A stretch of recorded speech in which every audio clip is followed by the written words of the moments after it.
예, 저랑 가까우신 분들은 조금 이렇게 아시는데 제가 보통 이렇게 오늘도 이제 아침부터 이제 저녁까지 이제 쭉 풀타임으로 이렇게 하루 종일 있었는데요.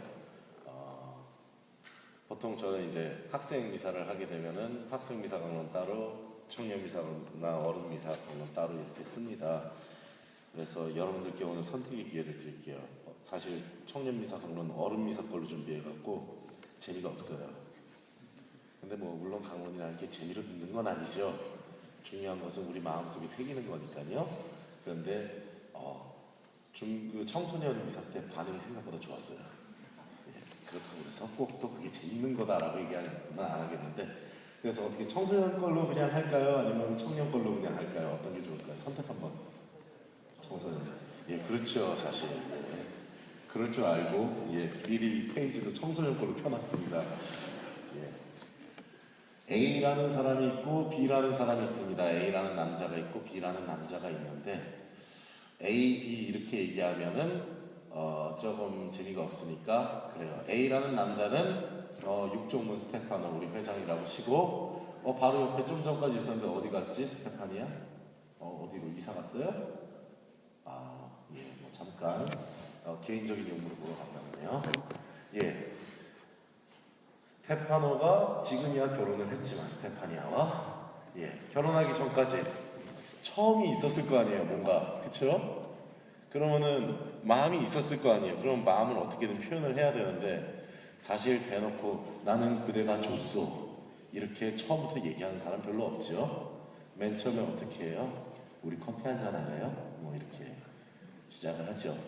괜히 궁금하지도 않은데 문자를 딱 보내서 뭐 그러죠. 나 지금 뭐 하는데 점점점 뭐 이렇게 문자 보내기도 하고, 괜히 한밤중에 문자 보내갖고 잘 자요 이런 거 하나 하고. 스테파노 그랬죠. 예, 그런다고요. 그러면은 아무리 눈치가 없는 여자라도 웬만하면 이 사람이 나한테 관심이 있구나 라는 걸 알지요. 정말 눈치 없는 사람들은 그렇게 해도 못 알아듣는 사람들이 있다고 하더라고요. 뭐 그런 드러내 보임이 어떤 것들은 좀 이렇게 세게 다가오기도 하고 어떤 거는 정말 작게 표현하는 사람들이 있어요. 뭐 예를 들면은 정말 표현 하나도 안 하다가 뭐 그냥 밥 먹을 때 이렇게 뭐 숟가락이라도 하나 이렇게 한번 놔주는 거, 이게 마치 표현인 것처럼 그렇게 표현력이 부족하신 분들도 있지만 나름 열심히 표현하시는 분들이죠. 또 어떤 사람들은 직설적으로 되게 세게 얘기도 하고요. 저는 오늘 세례축일에 대해서 묵상을 하면서 어떻게 보면 하느님께서 당신 자신을 드러내 보이시는 계시라는 게 우리 인간사에서도 이런 비슷한 형상으로 이렇게 이루어지고 있다는 생각이 들었어요. 그래서 이런 예를 한번 들어본 거예요. 하느님께서는 정말로 끊임없이 당신 자신을 드러내 보여오셨습니다. 구약에서 한번 볼까요? 에덴 동산에서 아담이 이렇게 쫓겨난 이후에 하느님께서 최초의 성도들한테 당신의 말씀 직접 들려주셨어요.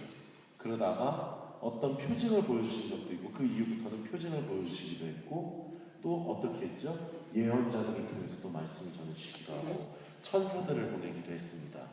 이렇게 하느님께서는 계속해서 당신 자신이 이 이스라엘 백성들과 함께하고 있었음에 대해 보여주고 있었어요. 다만 그네들이 못 알아들었을 뿐이죠. 둔감한 스테파니아는 둔감하지 않았다고 저는 생각해요. 그러니까 결혼을 했겠죠. 어쨌거나 둔감한 사람처럼 그렇게 하느님께서 계속해서 당신 자신을 드러내 보이시다 못해 결국에는 스스로 인간이 되심으로써 당신 자신을 드러내 보여주셨습니다. 바로 성탄이라는 우리에게 가장 큰, 어떻게 보면 교회에서 예수부활 대축의 다음으로 가장 큰 축제일이죠. 성탄을 통해서 스스로 인간이 되셨음을, 그래서 스스로 내가 우리 인간들 사이에서 함께 숨쉬고 있음을 보여주셨습니다. 이 예수님께서 인간이 되신 강생의 신비를 어떻게 보면 하느님 계시의 가장 큰, 어떻게 보면 가장 큰 하느님의 계시라고 우리는 이야기할 수 있습니다. 그 이어서 큰 별을 통해서 이 동방박사들이 그 별을 보고 찾아오죠. 그 큰 별을 통해서 이방인들에게까지도 이 세상에 하느님이 인간이 되어 오셨다는 것을 드러내 보이십니다. 이건 역시도 바로 큰 계시 중에 하나죠. 그리고 오늘 세례 주일에 세례를 받으시는 구절을 잠시 살펴보겠습니다. 예수님께서 일단 친히 세례자 요한을 찾아가셨죠. 세례자 요한을 찾아가서 요르단강에서 세례를 받으십니다. 세례자 요한은 예수님이 어떤 분인지 알고 있었어요. 그렇기 때문에 신발끈조차 풀어드릴 자격이 없다라고 스스로를 고백을 하셨고, 또 오늘은 마르코 복음인데 다른 복음서들, 공간 복음서를 보면은 이런 표현도 있어요. 제가 어떻게 감히, 이런 표현도 있잖아요.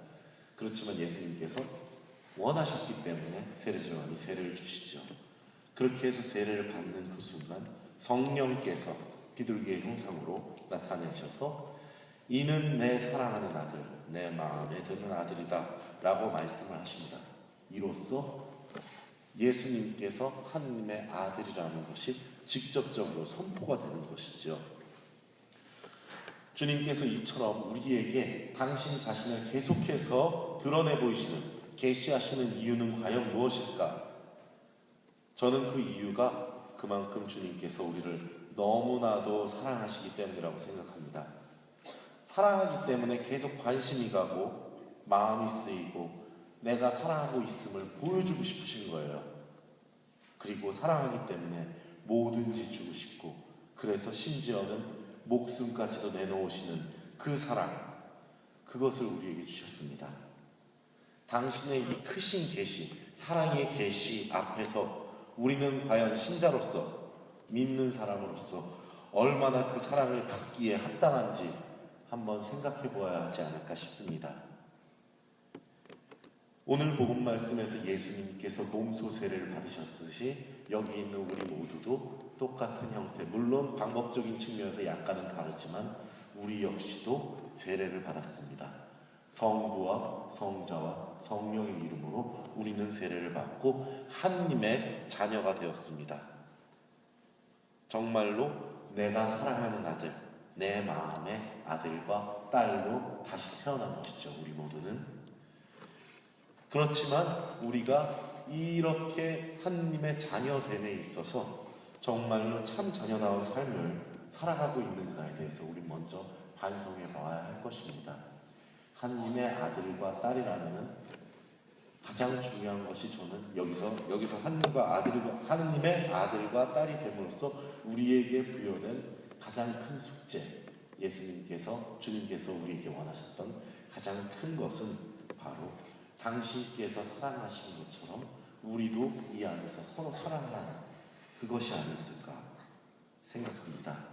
우리는 사실 참다운 형제죠. 참다운 형제고 자매입니다. 우리 성당에서 우리 보통 그러잖아요. 형제님, 자매님 이렇게 부르잖아요. 그렇죠? 형제님, 자매님이라고 부르는데 사실 우리 마음속에서 이 사람을 내 진짜 형과 내 동생, 내 언니, 내 누나, 내 여동생 이렇게 생각하면서 부르는 경우는 사실 그렇게 많지 않죠. 그냥 다들 그렇게 부르니까 호칭처럼 형제님, 자매님 이렇게 부르게 되는데요. 우리는 사실 진정한 형제며 자매입니다. 왜냐? 세례를 통해서 그리스도의 몸과 피를 나누었기 때문이죠. 그리스도의 생명이 우리 몸 안에서 숨쉬는 같은 몸, 같은 신앙을 가진 한 가족이라는 것입니다. 세례를 통해서 우리는 한 가족이 되었다는 것입니다. 참 형제이며 참 자매라는 것, 이것이 우리가 가장 먼저 생각해야 할 것이며, 교회 안에서 이렇게 하나 된 우리가 당신께서 계시하신 그 사랑을 함께 나눌 수가 있다면 그것이 바로 하느님께서 보여주신 사랑에 대한 응답이 되지 않을까라고 감히 생각해 봅니다.